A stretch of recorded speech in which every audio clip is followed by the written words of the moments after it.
Assalamualaikum warahmatullahi wabarakatuh. Alhamdulillahirabbil alamin wassalatu wassalamu ala asyrofil mursalin sayyidina Maulana Muhammadin wa ala alihi washabihi ajmain. Nama ba'du. Yang kita hormati bersama, yang sangat saya hormati Profesor Al-Habib Abdul bin Muhammad Baharun selaku Rektor Universitas Al-Ahqaf Yaman. Teman-teman yang di Yaman yang sedang menuntut ilmu yang saya hormati, khusus selaku Suriah PCGNU Mas Agus Asro Halim dan Mas Khosi An-Najah selaku Ketua Tanfidiyah. Teman-teman thalabatul ilmi yang ada di Yaman. Biasanya kalau di Indonesia wasatiyah itu disebut atau diterjemahkan atau dialihbahasakan moderasi Islam.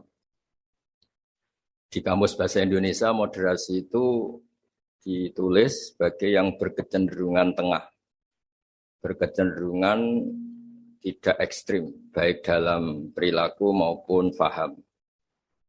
Juga dijelaskan moderasi adalah sikap mau mendengar orang lain.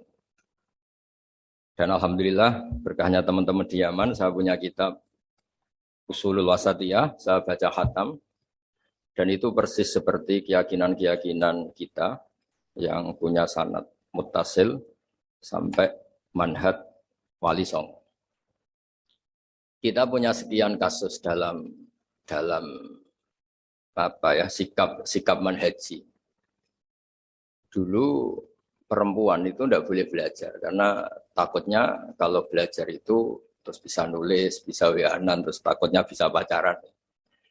Tapi lama-lama itu diketahui kalau terlalu lugu malah jadi korban, jadi objek karena mudah diakali, mudah dibully, mudah difitnah. Begitu juga dulu ketika perempuan jadi polisi itu pertanyaannya itu aktivitas lelaki sehingga perempuan tidak boleh. Tapi setelah mendengar beberapa kasus kriminal misalnya pengedaran narkoba itu banyak yang disembunyikan di alat-alat yang khasnya perempuan.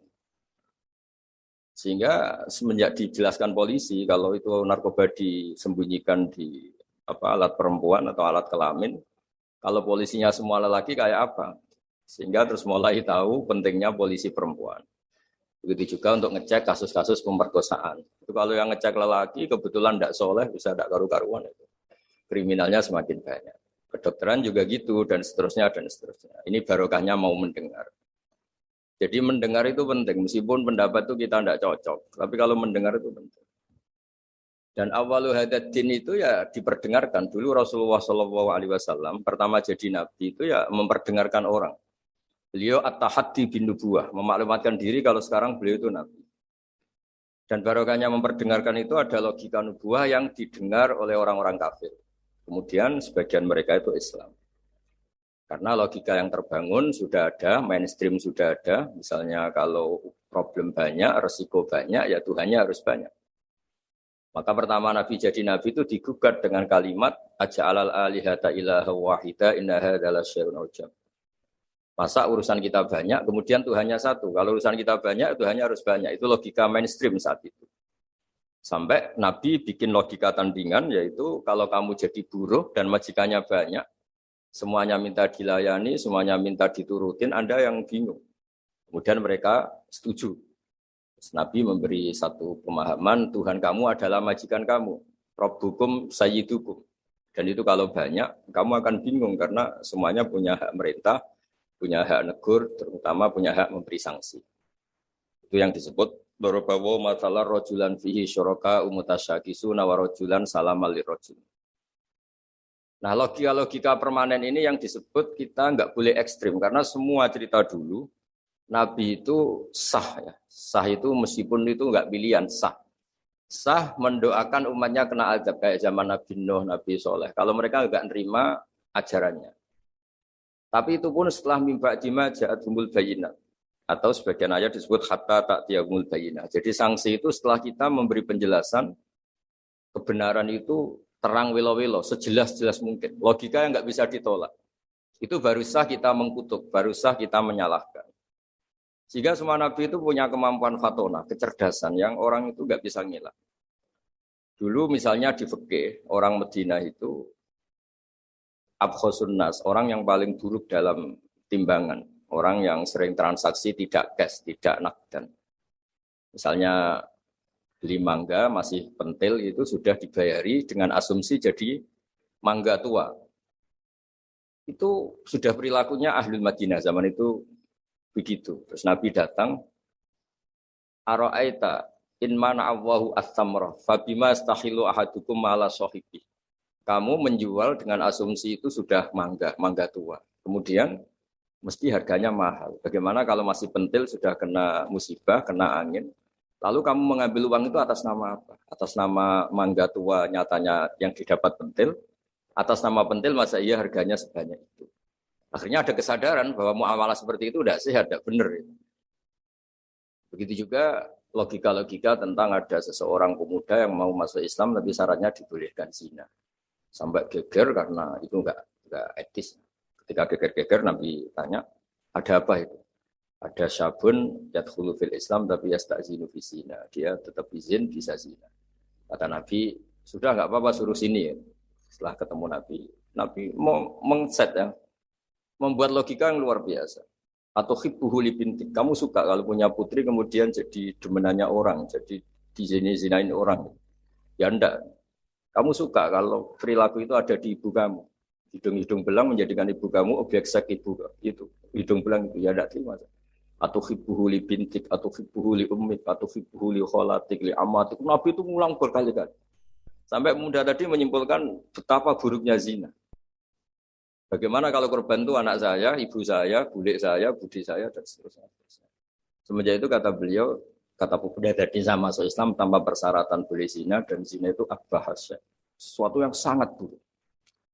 Nah ini yang harus dilatih terus oleh sikap-sikap yang nyuwun sewu bisa disebut ekstrim. Karena harusnya logika-logika Islam itu dipahami secara baik. Sehingga beberapa kali larangan-larangan manhiyat juga Allah menyebut innahu kana fahsyata wa makta wa sa'a sabila. Jadi disebut itu buruk sekali. Misalnya pembunuhan, bagaimana kalau itu anak kamu, korbannya keluarga kamu. Sadis juga gitu, bayangkan kalau itu korbannya anak kamu. Sehingga dari baca ini kitabnya Sayyid Abdul Harun, saya alhamdulillah baca dan saya baca mungkin 2 jam khatam karena memang pola itu pola mainstream. Jadi penting membaca kitab dengan mudah dan gamblang itu penting karena itu artinya ada mindset bersama, ada pikiran bersama yang kita terimanya itu sudah sayyughal lisyaribin, nyaman.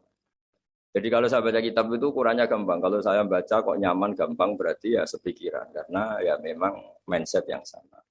Dan ciri utama kebenaran itu harus dicatat sayyughal lisyaribin. Jadi kebenaran itu harus mudah dicerna. Caranya gimana ya? Tadi saya ulang lagi, kita harus mau mendengar.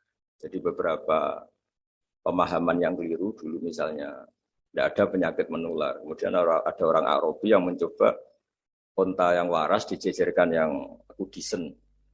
Yang ternyata yang waras jadi kudisen. Sehingga mereka protes, ya Rasulullah kata engkau la adwa walatiyarota. Tidak ada penyakit menular. Ini onta sembuh, onta sehat. Kena onta kudikan ternyata ikut kudikan. Lalu sama Nabi dibenarkan, paman adal awala. Lalu yang nulari yang pertama siapa? Itu asli ya Rasulullah dari Allah. Nah, ternyata pemahaman tadi, dikira penyakit nggak boleh menular, itu dicoba yang sakit dijajarkan yang sehat, tapi Nabi membenarkan maksud saya awal penyakit itu dari siapa? Tentu dari kehendak Allah Subhanahu wa taala. Nah, di sini ya, akhirnya ada logika bersama bahwa untuk menghadapi sesuatu itu pentingnya mendengar. Kemudian yang terakhir, dan saya mohon nanti diskusinya tentang kitab ini, al-hulu wa takfir. Di mana-mana itu yang namanya nabi itu ya orang kafir dijadikan sebagai muslim. Orang baik juga gitu. Di mana-mana orang baik minyak yang fasik jadi soleh. Yang soleh bodoh menjadi soleh pinter. Yang setengah pinter menjadi pinter banget. Syukur-syukur jadi wali. Nah logika-logika itu harus permanen. Di mana-mana ya inginnya kita itu ya yang enggak baik jadikan baik. Ini bukan kebalik, yang sudah baik dikafirkan, yang sudah anggota dikeluarkan. Itu aja secara organisasi masalah kan. Jadi takfir itu sebenarnya tidak usah dalil sudah jelas. Masa yang sudah masuk dikeluarin. Yang di luar saja difasilitasi kulil ladzina kafaru iyantahu yufar lahum ma qad salam. Kalau kamu mau masuk Islam, fasilitasnya itu yufar lahum ma qad salam. Masalah-masalah kamu, dosa-dosa kamu akan diampuni. Jadi tahu-tahu orang yang min ahli la ilaha illallah karena kesalahan tertentu, entah pegang patok kuburan, entah apalah peringatan sesajen langsung dikafirkan. Ini kan jadi aneh. Padahal acaranya tahlilan. Menjadi aneh karena satu kalimat sing dakhala bihal kafiru al-islam. Satu kalimat yang menjadikan orang kafir menjadi Islam. Kemudian dengan kalimat yang sama orang Islam hanya menjadi kafir hanya karena pegang patok kuburan atau karena acara-acara tahlilan yang dia khurafat. Ini kan jadi aneh dengan kalimat yang sama, yang satu berstatus mengislamkan, yang satu berstatus mengkafirkan. Nah, sering mendengar gini insya Allah menjadi luar biasa. Masyhur itu dicerita di Bukhari dan saya senang cerita itu ada orang syaribul khamri. Mulai dulu Mang Muhibbinya Kiai itu macam-macam. Dia itu syaribul khamri, tapi kalau nggak di masjid nggak senang. Dia sukanya di dekat-dekat masjid karena dia nggak mau jauh dari tempat orang soleh. Sehingga ketika dikhat oleh Nabi karena keseringan minum sampai wakana yulaqabu himaron di Bukhari disebut orang itu panggilannya himar. Tapi ketika sahabat mulai melaknati dia, kata Nabi la tal'anu fa innahu yuhibbullaha wa rasulah. Kamu jangan melaknati pemuda itu, bagaimanapun dia senang Allah dan Rasul. Itu di bab tobat, di beberapa bab di kitab Ihya dijelaskan, sama masih ingat kalimatnya. Falam yukhrijhu bil ma'siyah anil mahabbah. Nabi tidak mengeluarkan orang itu dengan salahnya dia syurbul khamri, tidak dikeluarkan dari status mahabbah. Falam yukhrijhu bil ma'siyah anil mahabbah. Karena ya maksiat itu desainan hawa nafsu dan itu biasanya zallah. Zallah itu tidak status. Tapi kalau mahabbahnya seorang mukmin pada Rasulullah itu status. Dia tahu Rasulullah itu orang benar, maka dia ingin mahabbah. Ya, karena dia punya nafsu, terus ada zallah. Jadi harus dibedakan mana status, mana zallah. Kita orang Indonesia ya loyal sama Indonesia. Kita KTP Indonesia, kartu anggota keluarga ya Indonesia. Tapi jangan juga kalau zallah langsung tidak menjadi warga Indonesia. Kalau ada sanksi ya sanksi aja, tapi jangan sanksi tidak berstatus Indonesia. Sama mukmin juga gitu. Kalau salah ya salah saja. Tapi jangan terus berstatus tidak mukmin dan seterusnya. Nah, saya mohon logika-logika ini permanen. Kemudian kita punya hujah riwayah, punya hujah sanad yang ditulis Habib Abdul Bahri. Karena barokahnya hujah itu kita bisa menjelaskan kepada umat gampangnya berislam, gampangnya jadi orang baik. Kita berkali-kali cerita jadi orang baik itu gampang. Apalagi kita ini alhamdulillah senang makan, senang tidur, senang guyon. Ya kalau kita jadi orang baik itu kan gampang. Artinya gampang gimana? Ketika semalaman kita guyon, anggap saja itu tarkul ma'asi. Ya barokahnya guyon sama teman-teman, bakas terong bakar, bakas makan-makan. Akhirnya malam itu tidak dugem, tidak maksiat. Barokahnya tidur semalaman, ya barokahnya tarkul ma'asi kuliah. Sudah gitu. Ya kalau kamu jadi Islam ekstrim kan, santri kok tidur semalaman, kapan belajarnya? Harusnya tertanya dibalik. Alhamdulillah tidur semalaman. Kapan kamu bisa maksiat kalau tidur terus ya? Baru kan tidur terus, nggak ada waktu maksiat. Jadi kaidah-kaidah yang kita pelajari zaman ngaji itu, bahwa yang dikatakan taat itu apa? Imtitsalul awamir wa ijtinabun nawahi, ya sudah. Barokahnya tidur itu ijtinabun nawahi, nawahi kuliah bahkan karena tidur tadi. Nah barokahnya cara pandang yang mudah, sederhana. Itsmamin mubakhin illa wa yatahaqqaqu bihi tarku haramimma. Fa'il zamu minas sukun tarkul qatli wa minas sukut tarkul qadaf. Itu ada di kitab Lubul Usul. Orang itu kalau melakukan mubah, pasti saat melakukan mubah itu ada tarkul haram. Tarkul haram mimma, akan meninggalkan haram apa saja. Makanya perilaku kiai-kiai ya gejol-gejolkan, santri ya gejol-gejolkan. Itu bukan nilai gejol-gejolkannya, tapi istildat bil mubahat, nyaman dengan hal-hal yang dibolehkan Allah. Dan konsekuensi dari itu saat itu juga pasti tarkul ma'asi. Nah berkahnya berpikir seperti ini jadi enak. Nabi juga sering ketemu anak-anak tanya, ya Umar, mafalan tuher, kabar burung kamu gimana? Hal-hal seperti itu bercengkrama tapi menjadi suasana itu nyaman. Tapi ketika ditanya, ayu islami khairun ya Rasulullah, itamu ta'am. Islam itu soal mangan-mangan, asik gitu ya sudah. Islam itu tabassum, Islam itu talqatu wajhin, ceria. Jadi dengan tahu kalau itu semuanya adalah tuntunan Islam. Kan termasuk wafi putih hatikum sodako Islam itu ya kumpul sama istri. Ya sudah itu kan hal-hal keseharian yang dibutuhkan manusia dan oleh Islam dilegalkan, didukung dan saat yang bersamaan dijamin ada ridha Allah karena di situ ada tarkul ma'asi, ada tarkul munkar. Halo. Ya, saya kira demikian mungkin antum alamu tentang naskah-naskah beliau. Saya hanya tahu ya, hanya memberi dasar bahwa ini sudah benar naskah-naskah ini saya belajar khatam alhamdulillah. Dan saya tidak ada yang janggal sama sekali karena tadi ciri utama kebenaran itu labanan khalisan sa'iqal syaribin. Assalamualaikum warahmatullahi wabarakatuh. Waalaikumsalam warahmatullahi wabarakatuh. Syukron, kasiron. Jazakumullahu ahsanal jaza kepada Abdul Baha yang sudah menjelaskan secara jelas tentang isi. Mungkin kita langsung beralih terhadap sesi selanjutnya, yaitu tanya jawab dari peserta webinar, baik pertanyaan itu disampaikan via komentar di YouTube ataupun dari via chat via Zoom.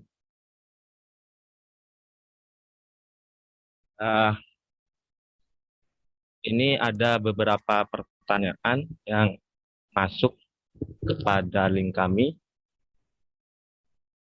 Yang pertama itu dari saudara Upi Ikhtar tentang Syekh. Beliau pengen bertanya tentang trik Rasulullah dalam menghadapi orang yang hulu biar hati ini terus adem dan tidak jengkel terhadap orang tersebut. Di pertanyaan tentang masalah Rasulullah menyikapi orang yang terlalu ekstrim atau hulu, bagaimana menyikapinya? Langsung kami serahkan kepada Gus Daha untuk menjelaskan hal. Bismillahirrahmanirrahim. Itu banyak sekali ya cerita-cerita orang yang cara berpikir ekstrim ya, baik cara mendidik istri. Contoh paling gampang yang dalam keseharian perilaku sosial itu misalnya tentang perempuan, tentang istri.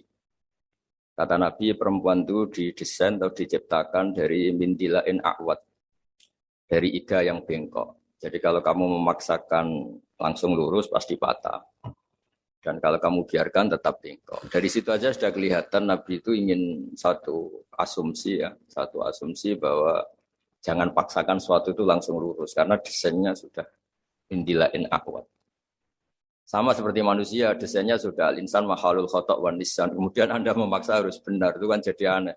Wong mahalul khotok kok kamu paksa benar gitu. Begitu seterusnya. Jadi pentingnya baca, pentingnya begitu juga tentang Nabi Adam. Pertama yang dikenalkan kita tentang Nabi Adam ya, beliau secara lahir diusir dari surga karena kesalahan. Meskipun ada jawaban-jawaban tentang mimbabi hasanatil abrar sayyatul muqarrabin. Itu kan terus menjadikan orang itu begitu nyaman. Saya punya cerita ada seorang guru dulu zaman Mbah Zubair ngaji di sarang, terus pulang ke Hajen. Dia merasa belum pinter, beliau merasa belum pinter, nggak berani ngajar takut salah. Itu sama mas saya kajian disebut takut salah itu keangkuhan. Kamu tidak nabi kok takut salah, biasa aja kan. Jadi barokahnya pemakluman lah terhadap fitrah-fitrah keterbatasan kayak al-insan wa kharul khata' wan nisa. Ada keterbatasan manusiawi ini yang menjadikan kita dilatih untuk tidak ekstrim. Terus kedua, kata Nabi, bayangkan kalau itu keluarga kamu, itu anak kamu. Mungkin kalau kita dimaki-maki orang atau disalah-salahin orang kita jengkel. Bayangkan kalau itu anak kita. Bayangkan kalau itu keluarga kita. Masyhur itu di versi kitab Hikam, Sarful Hikam itu. Di antara kenapa Nabi Ibrahim disuruh menyembelih anaknya. Ini versi Sarful Hikam. Di awal juz 2, saya beri penjelasan awal juz 2. Itu di situ dijelaskan. Jadi Nabi Ibrahim mengertikan diangkat ke alam malakut, kemudian sama Allah ditanya, gimana dengan orang-orang yang maksiat di bumi saya? Kata Nabi Ibrahim, ya kira-kira ahlikum ya Allah, karena innahum mereka makan rezeki engkau, akalu rizqoka, kemudian asauka mereka mendurhakai kamu. Engkau ya Allah, asauka mendurhakai engkau. Sampai ada contoh maksiat yang macam-macam. Dan Allah langsung nurutin. Suatu saat Allah minta supaya Nabi Ibrahim menyembelih anaknya. Nabi Ibrahim menjawab, innahu samratu fuadi, itu buah hati saya bagaimana saya sembelih. Kata Allah, kamu dulu apa Anda ingat ketika di alam malakut usul begini-begini saya turutin. Dan sekarang saya usul kamu nyembelih anak kamu gak terima, alasan kamu itu anak kamu. Itu yang kamu usulin saya bunuh, itu hamba saya yang menciptakan saya. Dan saya arham bi ibadi, saya itu sangat sayang. Enak saja kamu usul bunuh-bunuh gitu.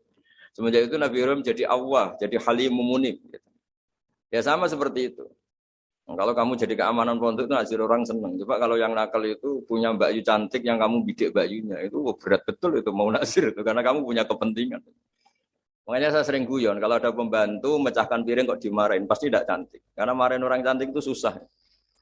Karena ya artinya ya orang itu banyak kepentingan. Kalau ada orang nyulayani janji kok kamu marah karena orang itu tidak punya jasa. Coba kalau orang itu ngutangi kamu 1 miliar, terus dia nyulayani janji, terus kamu tidak bisa marah, nggak ditagih sudah seneng. Jadi sebetulnya kita marah itu bukan murni karena kesalahan orang. Kebetulan yang salah itu tidak orang yang berjasa sama kita, orang yang kita tidak punya harapan, dianggap orang nggak penting. Coba kalau yang salah itu perempuan cantik yang kamu seneng. Atau orang yang bisa melantarkan kamu ke tempat pekerjaan, yang bisa mengasih status kamu. Buat salah kayak apa, tanpa dia minta maaf sudah kamu maafkan. Nah seperti ini tuh melatih kita untuk tidak hulu, tidak ekstrim. Karena ternyata ekstrim kita ini berdasar nyon sewu nafsu juga. Kamu bisa marah sama orang yang ngutangin kamu, marah sama orang yang kira-kira itu adiknya kamu lamar. Kalau santri sudah tua-tua itu mungkin ngelamar buliknya, mungkin kalau sudah. Nah, itu kan kelihatan. Makanya kita dilatih ada idzamun minnah ya, perasaan bahwa orang lain itu berjasa ke kita. Supaya merasa utang jasa lah sama banyak pihak.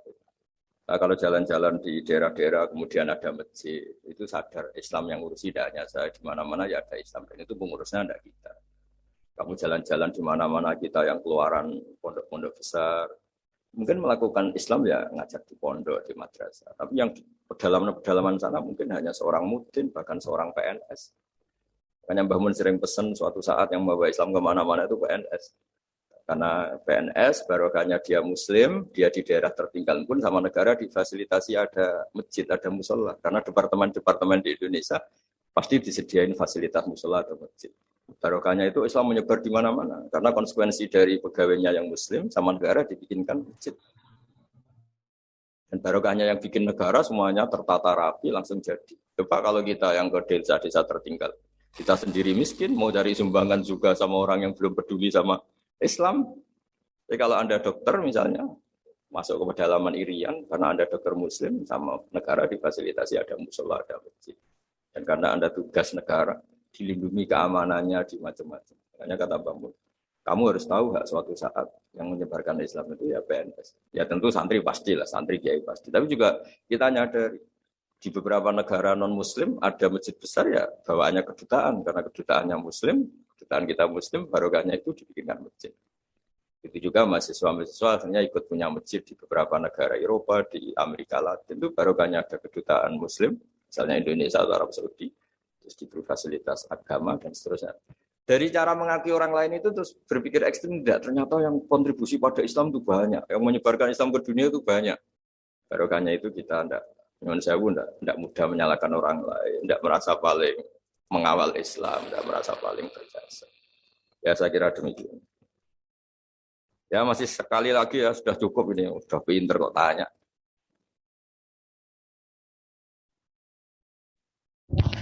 Nah, di sini ada pertanyaan terakhir ya dari via YouTube tentang bagaimana konsep wasatiyah dalam membela negara. Bagaimana cara kita atau ajaran wasatiyah dalam hal-hal yang berhubungan dengan membela negara. Monggo kepada beliau. Bismillahirrahmanirrahim. Kalau wasatiyah ya sampai level berbeda negara ya, beda komunitas. Sebetulnya ada membela negara. Membela dalam negara. Ya. Melihat dari negara tersebut. Kalau sampai membela negara dengan arti menjaga wahdatil ummah, ya kita tetap pakai fikih saja. Misalnya kita tetap senang kalau al-mu'min itu siapa, al-muslim itu siapa. Al-muslim itu man salim al-muslimun min lisanihi wa yadihi. Orang Islam itu orang yang orang lain itu tidak mendapat kesulitan karena perilaku dia ya, baik perilaku lisan maupun perilaku min lisanihi wa yadihi. Jadi kita dukung stabilitas negara. Kalau negara ini kacau juga orang Islam dari pekerjaan susah. Kalau negara stabil kan tidak yaktulu ba'duhum ba'da, tidak saling bunuh, tidak saling apa. Tapi kalau barokahnya kita dukung negara dengan makna stabilitas terjaga kan, yang orang-orang miskin bisa kerja di pabrik, guru-guru bisa ngaji, orang Islam bisa sholat nyaman. Jadi sebetulnya mencari dalil-dalil gitu itu mudah. Dalam keseharian kita pasti komitmen pertama orang di biat Allah atau akhdul mitsaq itu ya latas fikuna dima'akum wa la tukhrijuna anfusakum min diyarikum. Orang tidak ditumpahkan darahnya, tidak diusir atau tercerabut dari komunitasnya. Caranya gimana? Ya negara ini harus stabil. Nah, caranya stabil gimana? Ya kita tidak ngambil sikap-sikap yang kontraproduktif, yang ekstrim. Tapi semua itu tetap demi aturan yang diterapkan Allah dan Rasul. Itu siapa? Al-Muslim, man salimal muslimun min lisani wa yadi. Atau orang mukmin itu siapa? Mayyak manu jaruhu bawa ikohu. Orang mukmin itu orang yang di sekelilingnya itu merasa tidak akan kenapa apa. Mukmin juga gitu. Man amina, orang yang di sekelilingnya juga yakin nggak akan kena musibah karena dia. Nah, hal-hal seperti itu, dalil-dalil seperti itu memang harus dihafalkan sehingga tertanam di hati. Jadi sebenarnya Islam itu gampang sekali, mudah sekali karena fitratallahi allati fataran nasa 'alaiha. Saya lama sekali hidup di Jogja, ya sering ketemu pakar-pakar di Jakarta. Itu mereka berpikir jelimet kayak apa? Asal itu maslahat, pasti padanan itu dalam Islam itu ada. Karena Islam ini sudah sempurna, al-yawma akmaltu lakum dinakum.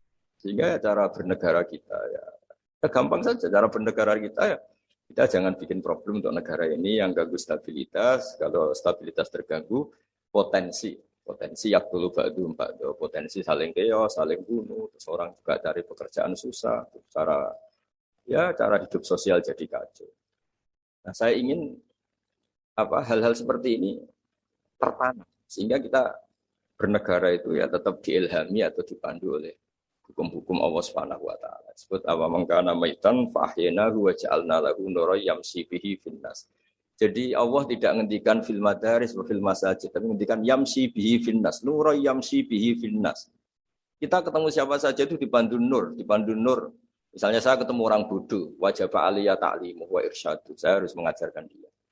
Ketemu orang fasik, dulu semua nabi kalau ketemu orang fasik inginnya ya membina dia. Kalau enggak ya da'alahu didoakan. So Allah mahdi qaumi fa innahum la ya'lamun. Ketemu orang yang nyon sewu mudabdabin, enggak jelas senang kita atau enggak. Ya enggak perlu diteliti dia senang apa enggak. Kata Nabi, saya diperintahkan Allah tidak untuk an'angku bakuluban nas, tidak untuk meneliti hati manusia. Sehingga dengan cara seperti itu Anda bernegara di Indonesia atau sedang jadi tamu di negara lain karena kita belajar hukum-hukum yang kamu fahami itu tetap memandu Anda. Disebut nurai yamsi bihi finnas. Selalu membawa nur yang kita bawa kemana-mana saat kita ketemu komunitas yang macam-macam, pengalaman yang macam-macam. Makanya saya mohon semohon-mohonnya tradisikan menghafal. Itu sanad kita. Guru-guru kita di sarang, di mana-mana, keluarga saya sendiri. Nomor satu itu hafalan. Karena barokahnya hafalan itu misalnya kita mau menyakiti orang lain atau bikin sesuatu yang jadi bumerang ya bagi bangsa ini langsung ingat al-muslim man salimal muslimun min lisanihi wa yadihi. Jadi intinya terbiasa berpikir supaya kita jadi orang Islam yang benar-benar orang yang saling